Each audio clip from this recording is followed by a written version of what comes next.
పోలీసుల కస్టడీలో ఉన్న పోసాని హెల్త్ కండిషన్ అయితే ఏమాత్రం బాలేదట. ఆయన కుటుంబ సభ్యులు కూడా చెబుతున్నది అదే. ప్రధానంగా జైల్లో ఆయన గుండె, కడుపు నొప్పితో బాధపడుతున్నారట. అలాగే ఈసీజీ ఇతర పరీక్షల అనంతరం కడప రిమ్స్కి రిఫర్ చేశారు వైద్యులు. తదుపరి పరీక్షలు అంటేనే ఆరోగ్యం బాగోలేదని చెప్పి ఆయన చెప్పుకొస్తున్నారట.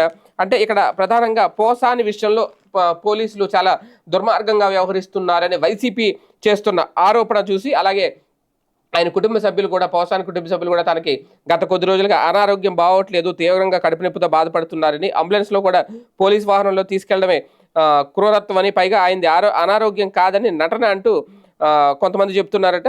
రిమ్స్ ఆవరణలోనే మీడియాతో మాట్లాడడం అందరినీ విస్మయించింది. 67 ఏళ్ల వయసులో ఉన్న ఓ ప్రముఖుడు సీనియర్ సిటిజన్ పట్ల అక్కడ సిఐ చాలా దారుణంగా వ్యవహరించారు, కర్కశత్వంగా వ్యవహరించారు అనేది. ఆసుపత్రికి తీసుకెళ్లే విషయంలో, పోసాని విషయంలో చాలా పోలీసులు కూడా చాలా దుర్మార్గంగా వ్యవహరిస్తున్నారంటూ వైఎస్ఆర్సీపీ ఆరోపణ చేస్తుంది. కాకపోతే ఆయన అనారోగ్యంతో ఉన్న మాట అయితే వాస్తవమే అనేది కుటుంబ సభ్యులు కూడా చెప్తున్నారు. ఎందుకంటే ఆ వయసులో జనరల్గా అనారోగ్యాలు అయితే ఉంటాయి.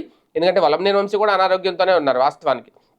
ఇప్పుడు ఈయన కూడా అనారోగ్యంతోనే ఉన్నారు. కాకపోతే మరి పోలీసులు తమ పని తాను చేసుకెళ్ళిపోతారు. అలాగని చెప్పి పోలీసు కస్టడీలో ఉన్నారు కాబట్టి ఖచ్చితంగా అతని ఆరోగ్యం పట్ల జాగ్రత్తలు తీసుకోవడం కూడా అక్కడ పోలీసు బాధ్యత. అలాగని చెప్పి ఆయనకి ఏమన్నా అయితే రేపొద్దున వాళ్ళే రెస్పాన్సిబిలిటీ, వాళ్ళే బాధ్యులు కూడా. ఏది ఏమైనా మరి ఇప్పుడు పోసాని ఆరోగ్యం విషయంలో ప్రభుత్వం బాధ్యత తీసుకోవాలి అనేది వైసీపీ చెప్తున్నమాట.